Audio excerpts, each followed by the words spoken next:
یہ بہانے چھوڑیں کہ آپ غریب ہیں کچھ نہیں کر سکتے، آپ ان پڑھ ہیں تو کچھ نہیں کر سکتے۔ آپ جو کچھ سوچیں وہ آپ کر سکتے ہیں۔ آپ اپنے آپ کو پہچان کیسے سکتے ہیں؟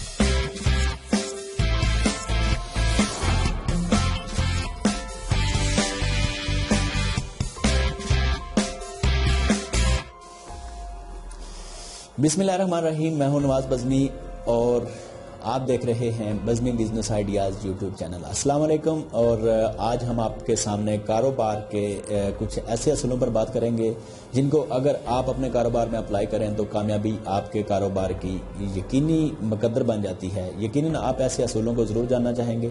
آگے بڑھنے سے پہلے آپ سے درخواست ہے کہ اگر آپ Bazmee business idea YouTube channel پر نئے ہیں تو ویڈیو کے نیچے اس طرح موجود اس طرح کا ایک بٹن ہے جس کے اوپر سبسکرائب لکھا ہوگا۔ سبسکرائب کا بٹن اگر آپ پریس کر دیں گے تو آپ کو ہماری آئندہ آنے والی ویڈیوز جو ہیں وہ آپ کے موبائل پر فری آپ دیکھ سکیں گے اور ان کا نوٹیفیکیشن آپ کو بر وقت مل سکے گا اور آپ ویڈیوز آن ٹائم دیکھ سکیں گے۔ آپ نے اس ویڈیو پر کلک کیا ہے تو پوری ویڈیو دیکھنے کے بعد پوری باتیں سمجھ لیں، اور اگر آپ کاروبار میں کامیابی کے ان اصولوں کی پوری ویڈیو نہیں دیکھیں گے تو اس کے دو ہی مطلب ہیں، یا تو اتنا علم آپ کے پاس پہلے ہی موجود ہے اور آپ کو یہ قیمتی باتیں سننے کی ضرورت نہیں ہے، یا پھر دوسرا مطلب یہ ہے کہ آپ میں مستقل مزاجی کی کمی ہے، اور کسی بھی کاروبار میں کامیابی کے لیے مستقل مزاجی جو ہے وہ بہت زیادہ ضروری ہوتی ہے۔ تو ویڈیو پوری دیکھیے اور ابھی سے اپنے اندر مستقل مزاجی کا آغاز کیجیے۔ یہ ویڈیو دیکھ کر آپ کا خود پر اعتماد اور کامیابی کے چانسز اگر یہاں ہیں تو وہ یہاں پہنچ جائیں گے۔ تو آئیے دیکھتے ہیں کہ وہ کون سے اصول ہیں جن کو اپنا کر آپ کسی بھی کاروبار میں کامیابی کو اپنا مقدر بنا سکتے ہیں۔ اس میں سب سے پہلا کام اس کی فیزیبلٹی بنانا ہوتا ہے۔ اب فیزیبلٹی رپورٹ کیا ہے؟ فیزیبلٹی پلان یا رپورٹ ایک ایسی سٹڈی ہے جو کسی بزنس کو شروع کرنے سے پہلے کی جاتی ہے، چاہے آپ کا ایک چلتا کاروبار ہو جس میں ایک نئی پروڈکٹ کی تیاری کا آغاز ہو، یا ایک نیا آئیڈیا ہے جس کو آپ لے کے مارکیٹ میں چلنا چاہتے ہیں۔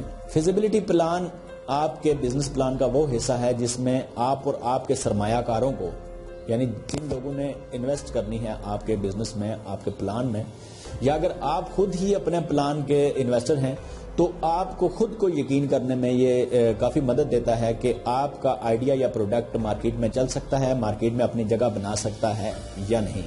اب تقریباً آپ سمجھ چکے ہیں کہ فیزیبلٹی رپورٹ کیسی ہوتی ہے۔ فیزیبلٹی پلان یا موضوع کے اوپر بعد میں کبھی تفصیلی ویڈیو بھی بنا کر اپلوڈ کر دی جائے گی۔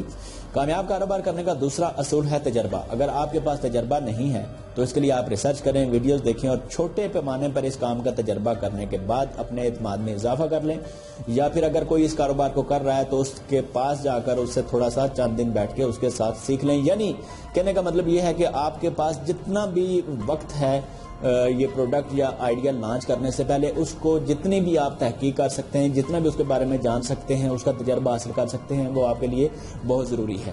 کامیاب کاروبار کا تیسرا اصول یہ ہے کہ آپ کا جو پوائنٹ آف سیل ہے یا کاروبار کی لوکیشن ہے یا کاروبار کی جو شاپ ہے اس کی لوکیشن اچھی جگہ پر ہونی چاہیے۔ اگر آپ کوئی ایسی چیز تیار کرتے ہیں، مینوفیکچرنگ کرتے ہیں جس کے لیے آپ پہلے سے چلتی ہوئی دکانوں پر جا کر وہ پروڈکٹ اپنی سیل کرتے ہیں تو پھر آپ کو کوئی ضرورت نہیں ہے، آپ کسی بھی جگہ پر وہ اپنا کاروبار سٹارٹ کر سکتے ہیں، لیکن پھر بھی ایسی جگہ پر کم از کم ضرور ہونا چاہیے جہاں پر آپ کی وہ پروڈکٹ جو ہے وہ لوڈ کر کے ان دکانوں پر پہنچانے کے لیے کم از کم ایک چھوٹی گاڑی جو ہے وہ ضرور جا سکے، اور اگر بڑی کوئی صنعت لگانا چاہتے ہیں تو وہ ڈیفینیٹلی انڈسٹریل ایریا ٹائپ کی جگہوں پر ہوگی جہاں پر یہ آنے جانے کی سہولت جو ہے وہ سڑکیں پہلے سے بنی ہوتی ہیں۔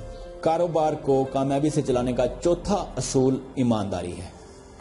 اگر آپ ایماندار نہیں ہیں یا آپ کی ساکھ مارکیٹ میں بہتر نہیں ہے تو آپ یقیناً کاروبار نہیں چلا پائیں گے، اور اگر آپ نے تھوڑے دن چلا بھی لیا تو جیسے ہی لوگوں کو آپ کا پتہ چلے گا کہ آپ ایماندار نہیں ہیں وہ آپ کے ساتھ کاروبار ختم کر دیں گے۔ لیکن ایمانداری ایک ایسی چیز ہے جس کے ذریعے آپ مستقل بنیادوں پر مارکیٹ میں جو ہے وہ اپنا ایک لوہا منواتے رہیں گے اور آگے بڑھتے رہیں گے۔ پانچواں اصول یہ ہے کہ آپ کے اندر محنت کا جذبہ جو ہے وہ کوٹ کوٹ کر بھرا ہونا چاہیے۔ بس جو آئیڈیا آپ نے لانچ کیا اس سے پہلے جتنا مرضی آپ نے ٹائم ویسٹ کیا، لیکن جب وہ آئیڈیا آپ نے لانچ کر لیا، اس کے اوپر انویسٹ کر لی یا پروڈکٹ وہ بنا لی، اس کے بعد آپ نے سارے کام چھوڑ چھاڑ کر صرف اسی کو اپنا اوڑھنا بچھونا بنا لینا ہے، اور باقی سارے کام چھوڑ کے بس اسی کو آپ نے ٹائم دینا ہے، اور کام کے اصول پر کام کرتے ہوئے آپ نے اس کو کامیابی سے ہمکنار کرنا ہے۔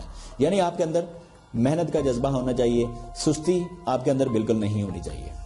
چھٹا اصول یہ ہے کہ آپ کے ذہن میں کاروبار کی کامیابی کی یقین کی حد تک امید اور مثبت سوچ ہونی چاہیے اور زبردست سوچ ہونی چاہیے۔ یہ نہ ہو تو اس سے پہلے کہ جتنے بھی آپ کے وہ سارے اصول ہیں، اگر آپ کے اندر مثبت سوچ یا مثبت امید یا اپنے کاروبار کی یقین کی حد تک اس کی کامیابی کا یقین نہیں ہے، تو اس سے پہلے کہ جتنے بھی اصول ہیں وہ سب مٹی کا ڈھیر ہیں، کیونکہ اگر آپ کو اپنے کاروبار کی کامیابی کا ہی یقین نہیں ہے تو پھر تو آپ کا سارا جو سسٹم ہے وہ فضول ہے، ساری باتیں فضول ہیں۔ ساتواں اور اہم اصول یہ ہے کہ آپ کو خود پر یقین ہونا چاہیے کہ آپ مطلوبہ پیسہ کما سکتے ہیں، اور در حقیقت یہ راز کی بات ہے کہ آپ اتنا ہی پیسہ کما سکتے ہیں جتنے کے قابل آپ خود کو سمجھتے ہیں۔ اس کو سیلف ورتھ کہا جاتا ہے، یعنی آپ اپنی کتنی قیمت لگاتے ہیں، اور یہ کاروبار کا سمجھے تو سب سے بنیادی حصہ اور ضروری حصہ بھی ہے۔ اسی پر آپ مستقل سوچیں اور ہر وقت اپنے ذہن کے اندر اس بات کو دہرائیں کہ آپ اپنے آئیڈیا سے یا اپنے کاروبار سے کتنے کروڑ کمائیں گے۔ اور یہ مذاق کی بات نہیں ہے، دنیا کے بے شمار لوگوں نے چھوٹے کاروبار سے اپنا جو سسٹم ہے وہ سٹارٹ کیا ہے اور ملٹی ملینئر وہ بن گئے ہیں۔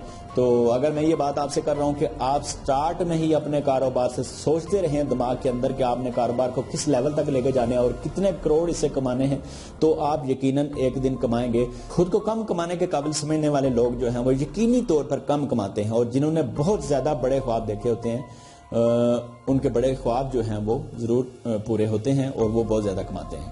اپنے کاروبار کا مکمل علم ہونا بھی ضروری ہے کہ آپ کرنے کیا جا رہے ہیں۔ جس طرح پیچھے ہم نے ذکر کیا کہ آپ کو کاروبار کو شروع کرنے سے پہلے اس کا تجربہ ہونا چاہیے، اسی طرح یہ جو کاروبار آپ کرنے جا رہے ہیں اس کے اوپر آپ کی تصوراتی طور پر اپنے ذہن کے اندر آپ کی الف سے لے کر یہ تک مکمل نظر ہونی چاہیے۔ آپ کو ایک پورے پلان کی صورت میں آپ کے سامنے نظر آنا چاہیے کاروبار، تبھی جا کر آپ اس کاروبار میں سکسیسفل ہو سکتے ہیں۔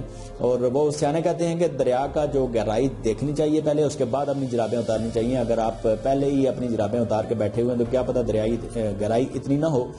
تو اسی لیے سب کچھ اچھی طرح جاننے کے بعد جب آپ اس بزنس میں انٹر ہوں گے تو کامیابی یقیناً آپ کا مقدر ہے۔ اپنے کاروبار کو عبادت سمجھ کر کریں، اپنے کاروبار کو حلال سمجھ کر کریں، اپنے کاروبار سے محبت کریں، اور ہاں اپنے کاروبار سے 5% جو ہے وہ اللہ کی راہ میں لازمی دیں۔ 5% اللہ کی راہ میں آپ جو مستحق لوگوں کے اوپر انویسٹ کریں گے تو یہ دراصل آپ کا اللہ تعالیٰ سے کاروبار ہے، اور اللہ تعالیٰ سے کاروبار میں گھاٹا نہیں ہے۔ یہ تو لکھی پڑی روزے روشن کی طرح عیاں بات ہے کہ اگر آپ دنیا میں اللہ تعالیٰ کے راستے میں خرچ کریں گے تو 10 گنا دنیا پہ ملے گا اور 70 گنا آخرت پہ ملے گا۔ اس کی گارنٹی تو آپ کو خود قرآن دیتا ہے۔ جب آپ کو اس کی گارنٹی خود اللہ تعالیٰ دیتا ہے کہ میں 10 گنا دنیا پہ اور 70 گنا یعنی کئی گنا آپ کو آخرت میں دوں گا، تو پھر اس میں فیل ہونے یا غریب ہونے یا پھر نقصان میں جانے کی تو کوئی بات بنتی ہی نہیں۔ بطور مسلمان ہم سب کا یقین ہے کہ ہم جتنا اللہ تعالیٰ کے راستے میں مستحق لوگوں کے اوپر خرچ کریں گے اسی قدر جو ہے وہ ہمارا کاروبار بڑھے گا۔ 10 گنا جب دنیا پہ اللہ تعالیٰ آپ کو دے رہا ہے تو پھر آپ امیر کیوں نہیں ہوں گے؟ تو ابھی سے آغاز کریں، جو بھی آپ کا پروفٹ آپ کے کاروبار سے آ رہا ہے اس کاروبار میں سے 5% صرف آپ نے اللہ تعالیٰ کی راہ میں دیکھنا ہے، اور پھر اپنے کاروبار کی برکت آپ دیکھیے گا کہ کتنی زیادہ برکت جو ہے وہ آپ کے کاروبار میں آتی ہے۔ اور منفی چیزوں سے بچیں۔ منفی چیزوں میں ایک حسد نام کی بیماری بھی ہے۔ حسد کو آپ اگر رشک سے بدل ڈالیں تو زیادہ بہتر ہے۔ حسد کا مطلب ہے یہ کہ آپ یہ چیز سوچیں کہ فلاں کے پاس فلاں چیز کیوں ہے، فلاں کے پاس فلاں چیز ہے تو اسے چھن جائے۔ اگر رشک آپ کریں گے تو اس کا مطلب یہ ہے کہ آپ کو اس کے اوپر وہ جو ہے بڑی خوشی ہوئی ہے اس کی چیز دیکھ کے، کسی کی چیز دیکھ کے، فلاں کی چیز دیکھ کے آپ کو خوشی ہوئی ہے، اور آپ وہ کوشش کریں گے۔ آپ رشک کر رہے ہیں، اس کا مطلب ہے آپ کوشش کریں گے کہ جیسی اس کے پاس چیز موجود ہے ویسی میں اپنی محنت سے، اپنی طاقت سے میں اپنے لیے حاصل کروں گا۔ اور یہ کتنی بری بات ہے کہ ایک سمجھدار انسان، صاحب عقل انسان جو ہے وہ حسد کے ذریعے اپنا جو وقت ہے، وقت جیسی قیمتی چیز جو وہ اس بات کو سوچنے پہ گزار دے کہ یار فلاں کے پاس یہ چیز ہے، میرے پاس جو ہے وہ نہیں ہے تو اس سے بھی چھن جائے، اگر مجھے نہیں ملی تو اس سے بھی چھن جائے، اس کے پاس یہ چیز کیوں ہے۔ حاسد انسان جو ہے وہ کبھی امیر نہیں ہو سکتا. اس لیے آپ اپنے وقت کی جو قدر کریں, وقت جیسی قیمتی چیز کو صرف اس چیز پہ ضائع نہ کریں کہ بھائی دیکھو فلاں نے ترقی کر لی, فلاں نے ترقی کر لی, فلاں نے کیسے ترقی کر لی, فلاں امیر کیسے ہو گیا. آپ اسی کو رش کے ساتھ تبدیل کریں اور اپنے اندر یہ سوچ پیدا کریں کہ جیسے دوسروں کے ساتھ چیزیں ہیں ویسی آپ بھی محنت سے حاصل کر سکتے ہیں. اچھا, اگلی ویڈیو میں اس بات پر بات ہوگی کہ آپ اپنے آپ کو پہچانیں. یار آپ بہت کچھ کر سکتے ہیں. یہ بہانے چھوڑیں کہ آپ غریب ہیں کچھ نہیں کر سکتے, آپ ان پڑھ ہیں تو کچھ نہیں کر سکتے. آپ دراصل اللہ تعالیٰ کی بہت ہی زبردست قسم کی تخلیق ہیں اور آپ جو کچھ سوچیں وہ آپ کر سکتے ہیں, آپ بہت کچھ کر سکتے ہیں. تو اگلی ویڈیو میں اسی بات پر بات ہوگی کہ آپ اپنے آپ کو پہچان کیسے سکتے ہیں, اپنے آپ کو اس قابل کیسے سوچ سکتے ہیں. تو ملتے ہیں اگلے پروگرام میں انشاءاللہ. اللہ کے بعد اللہ حافظ.